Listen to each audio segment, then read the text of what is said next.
दोस्तों आज हम बात करेंगे बेसिक्स ऑफ पर्सनल फाइनेंस के बारे में।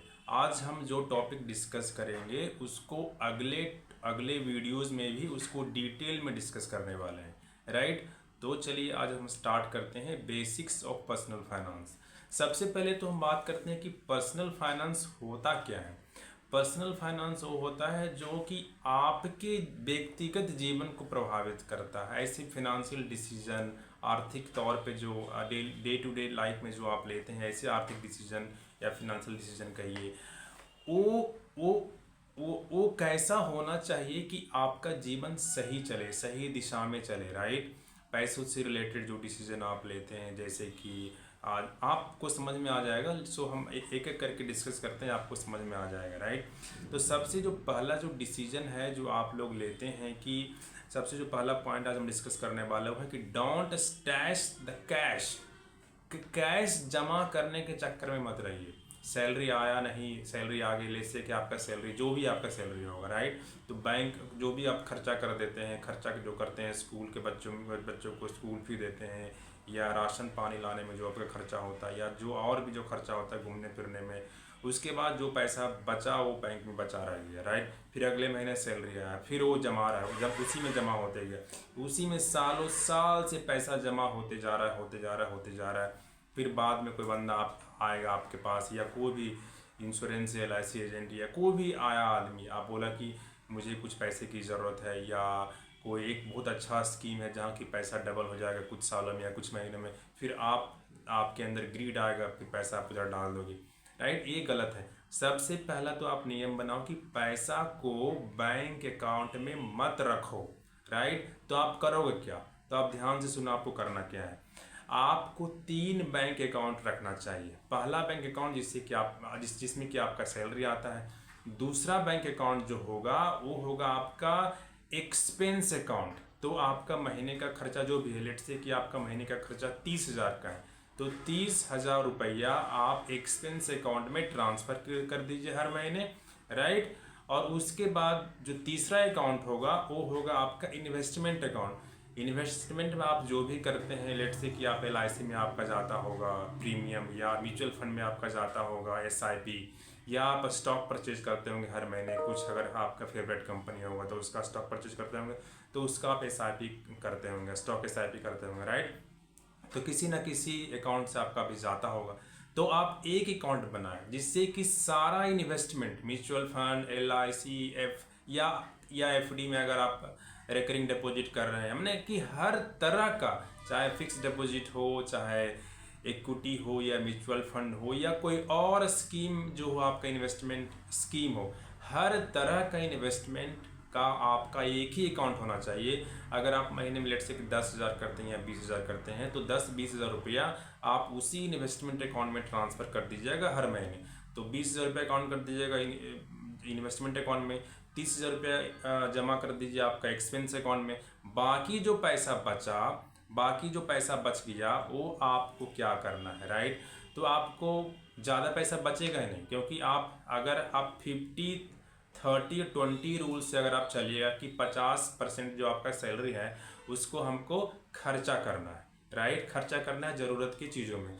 20% जो है पैसा, वो आपको सैलरी का 20% जो इनकम है उसको इन्वेस्ट करना ही करना है। सेव या इन्वेस्ट एक ही बात है। उसको सेव करोगे तो फिर वही होगा कि फिर पैसा का जमा होते रहेगा, फिर वही बात होगा, राइट। तो आप इनसे इन्वेस्ट करो। इन्वेस्ट करने से क्या होगा कि वो पैसा का वो कंपाउंडिंग होगा उस पैसे पे, क्योंकि जब आप पैसा अकाउंट में पड़े रहने देते हो तो उस पैसे पे 3% का इंटरेस्ट मिलता है। जब आप इवन कि आप उसको इन्वेस्ट FD में भी करोगे तो आपको 7%, 7.5% या 6.25% का इंटरेस्ट मिलेगा, राइट। तो पैसा को कभी अकाउंट में रखो ही नहीं। हाँ, इमरजेंसी के लिए मैं बताऊंगा उस आगे बताऊंगा, राइट।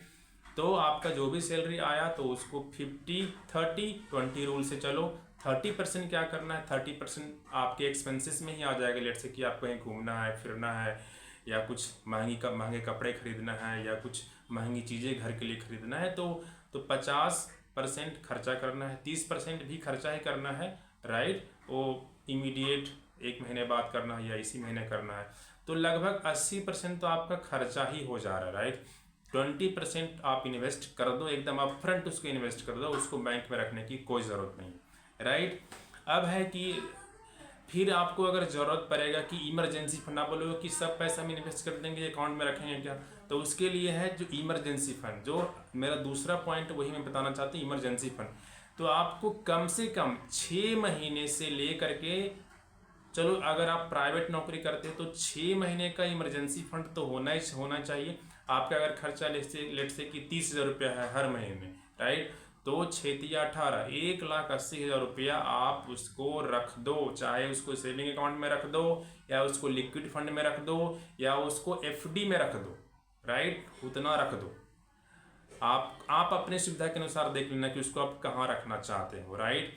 हाँ, लेकिन वो आपको डिसिप्लिन फॉलो करना होगा, ऐसा नहीं कि भाई अब ये पैसा है किसी को उधार देने के लिए भी है, किसी को उधार देने के लिए नहीं है। एकदम क्रिटिकल सिचुएशन में कोई बंदा अगर है तो चलो आप अपने हिसाब से देख लेना, राइट। लेकिन ये 1,80,000 रुपया, अगर महीना का आपका खर्चा 30,000 है तो 1,80,000 रुपया आपके पास हमेशा होना चाहिए, वो एक्सेसिबल होना चाहिए, बहुत आसानी से आपके निकल जाए। लिक्विड फंड में आपका पैसा आसानी से निकल जाएगा, और लिक्विड फंड आपका एफडी के बराबर का इंटरेस्ट भी देता है। फिक्स डिपॉजिट में भी करा सकते हो, आपको वो भी रिटर्न देगा, राइट। लॉक इन पीरियड देख लेना कि कोई लॉक इन पीरियड नहीं हो उसका, राइट, कभी भी पैसा आराम से निकल जाए, तो आप वहाँ बैंक अकाउंट में भी रख सकते हो। सलाह दिया जाता है कि आप एफडी में रखो इमरजेंसी फंड, या लिक्विड फंड में रखो, या तो सेविंग अकाउंट में भी इसको रख सकते हो। तो इससे ज़्यादा पैसा आपको सेविंग अकाउंट में नहीं रखना है। 6 महीना आपका खर्चा जितना है उससे अधिक पैसा आपको सेविंग अकाउंट में किसी भी हालत में नहीं रखना चाहिए, राइट। अगला बात है, तीसरा पॉइंट है प्रोटेक्शन का। तो प्रोटेक्शन जो है आपको लेना है, अपने फैमिली का प्रोटेक्शन लेना है। तो प्रोटेक्शन जो होता है वो मेडिकल इंश्योरेंस होता है। तो आपको अपने फैमिली के लिए मेडिकल इंश्योरेंस लेना है, राइट, जिसमें कि आपका 2 बच्चा, या अगर आपका देख लेना कि कोई 3 बच्चे, आपका अगर 2 से अधिक बच्चा है तो आप देख लेना जो मेडिकल इंश्योरेंस कंपनी है वो उसको कवर करता है या नहीं करता है, राइट। उसमें से अगर आपके पेरेंट हैं तो उनका भी इंश्योरेंस लीजिए, उनका अलग से लगेगा, राइट। तो आप मेडिकल इंश्योरेंस मेक श्योर कि आपका मेडिकल इंश्योरेंस जो कंपनी का अगर है तो कंपनी पे भरोसा मत करना कि अचानक अगर आपका जॉब छूटता है तो फिर आपको दिक्कत हो जाएगा। इसीलिए आप खर्चा करो मेडिकल इंश्योरेंस पे, हेल्थ इंश्योरेंस पे आपको लेना ही लेना है। और जो दूसरा इंश्योरेंस है टर्म इंश्योरेंस। तो टर्म इंश्योरेंस जो है आपके उस वक्त के सैलरी का 10 पर एनम जितना लेट से आपका सैलरी है 12 लाख 1 साल का, तो आपको लेना है लगभग 1,20,00,000 का टर्म इंश्योरेंस लेना है, राइट।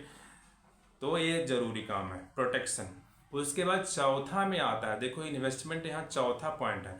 तो इन्वेस्टमेंट जो है आपको करना है, मैंने पहले बता दिया कि 20% ऑफ योर सैलरी, एक्चुअली 20% जो है मिनिमम है। अगर आपका सैलरी बहुत ज़्यादा है, राइट, आप 20% से ज़्यादा इन्वेस्ट कर सकते हो तो आप करो।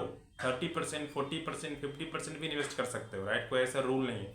लेकिन 20% बहुत फेमस 20, 30 और 50 रूल है, जो कि इसमें कि 20% आपको इन्वेस्ट करना ही करना है, राइट। तो आप इन्वेस्टमेंट कहाँ करोगे? तो इन्वेस्टमेंट जो है कुछ लोग अपने हिसाब से करते हैं, जो भी उनकी अंडरस्टैंडिंग है उसके हिसाब से करते हैं। कुछ लोग LIC करते हैं, बहुत पहले के लोग तो LIC ज़्यादा करते थे, अभी भी बहुत सारे लोग LIC करते हैं जिनको ज़्यादा समझ नहीं है इक्विटी मार्केट की या स्टॉक मार्केट की। कुछ लोग शेयर परचेज करते हैं डायरेक्टली जा करके, कुछ लोग म्यूचुअल फंड में करते हैं। तो आप अपने हिसाब से कर लो। अगर मेरी सलाह मानो तो आप इन्वेस्टमेंट जो है, आप जो है इसका एक फॉर्मूला है कि आपका अगर एज लेट से कि 30 साल है तो 100 - 30 = 70। तो 70% of your money should go into equity, right. आपका एज अभी 30 साल है उसके हिसाब से बता रहा हूँ। और 30% जो है आपका जो इन्वेस्टमेंट जो करना चाहते हो उसका अमाउंट है आपका FD में जाना चाहिए, यानी फिक्स डिपॉजिट में या PPF में, राइट। तो इस तरह का डेट इंस्ट्रूमेंट में जहाँ की रिटर्न फिक्स्ड होता है वहाँ पे आप 30% इन्वेस्ट कर सकते हो, और इक्विटी में आप 70% इन्वेस्टमेंट कर सकते हो। अब आपके एज के हिसाब से मैं बता रहा हूँ, राइट। तो आप स्मॉल कैप से भी स्टार्ट कर सकते हो क्योंकि आप काफ़ी यंग हो, अगर 30 का अगर आपका एज है तो आप अपने एज के हिसाब से small cap, mid cap, multi cap में इन्वेस्टमेंट कर सकते हो। मेरा सजेशन ये होगा कि आप लार्ज कैप में मत करना। लार्ज कैप में अगर आपको पसंद है लार्ज कैप तो उसकी जगह पे आप इंडेक्स फंड में जाना या ETF में जाना, राइट। तो ये जो है, उसके बाद जो है कि आप रिटायरमेंट प्लानिंग करना है। रिटायरमेंट प्लानिंग जो है तो 5th पॉइंट है।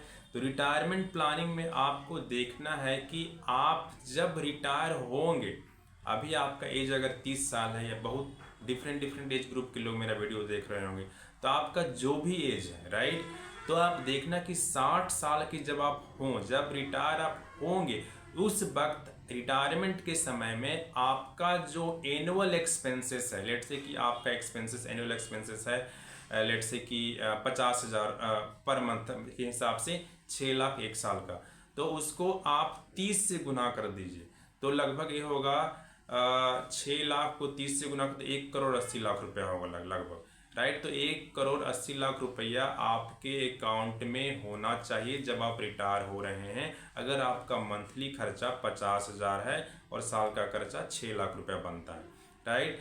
और उसको 1,80,00,000 रुपया आपके अकाउंट में है, तो उसको निकालना कैसे है? उसको निकालना है 4% विड्रॉवल रूल से। हर साल आप 4% पैसा निकालोगे तो आपका ये जो पैसा है 1,80,00,000 रुपया लगभग 33 साल तक चलेगा। 30 साल आप मान के चलो, 30 साल तक ही चलेगा, और उस वक्त आपका एज 90 साल हो जाएगा, राइट। तो लगभग लाइफ एक्सपेक्टेंसी इंडिया में लगभग 80 से 80 साल का है, राइट। तो आपका काम चल जाएगा, आपका रिटायरमेंट आराम से चल जाएगा अगर आप इस तरह का प्लानिंग करते हो रिटायरमेंट का, तो राइट। उसके बाद है जो फिनेंशियल प्लानिंग का जो 6th पॉइंट है, वो विल इट है।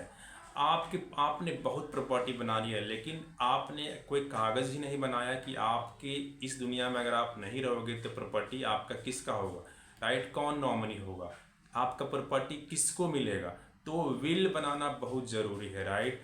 तो आजकल बहुत सारे जो लीगल कंसल्टेंट होते हैं, आप बैंकों का सलाह भी ले सकते हैं, या बहुत सारे कंपनीज हैं, स्टार्टअप हैं, जिसका की हेल्प लेकर के आप अपने लिए विल बना सकते हैं, राइट। ताकि आपका प्रॉपर्टी जो होगा, जो आपका जो चाहे बच्चा होगा या आपकी जो फैमिली है, उसको प्रॉपर्टी कैसे मिलेगा, प्रॉपर्टी का बंटवारा कैसे होगा, तो ये विल बनाना बहुत ज़रूरी है, राइट।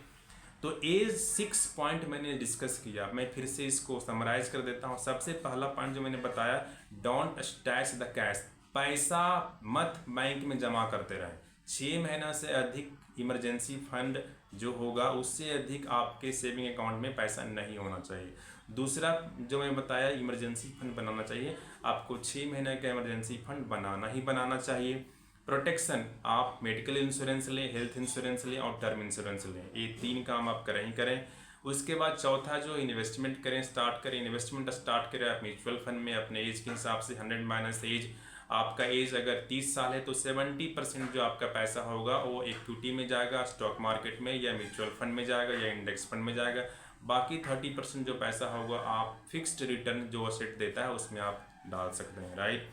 रिटायरमेंट प्लानिंग के लिए आपको, अगर आपका एज 60 साल हो गया है, तो आपका उस वक्त जितना खर्चा है महीने का या साल का जो खर्चा, लिखते अगर साल का खर्चा 6 लाख रुपये है, राइट, तो आप उसको 30 से गुना कर दीजिए, तो लगभग 1,80,00,000 रुपये आपके पास होना चाहिए, तो आप हैप्पीली रिटायर हो सकते हैं। और आपको हर साल 4% रुपया विड्रॉ करना है आपके हैप्पी रिटायरमेंट के लिए, राइट। तो इस तरह से आपका पैसा लगभग 30 साल तक चलेगा। उसके बाद लास्ट पॉइंट जो मैं बताया, आपको विल करना है, आपको विल बनाना है आपके प्रॉपर्टी के लिए, कि आपकी इस दुनिया में नहीं रहने के बाद आपकी प्रॉपर्टी का बंटवारा कैसे होगा, इसके लिए आपको पेपर बनाना ही बनाना है, राइट। तो इतना पॉइंट मैंने डिस्कस किया, मैं अगले वीडियो में इस हर पॉइंट को डिटेल में बताऊंगा, राइट। तो हमारे चैनल पे बने रहें, इस वीडियो को लाइक करें और चैनल को सब्सक्राइब करें। Thank you, bye bye.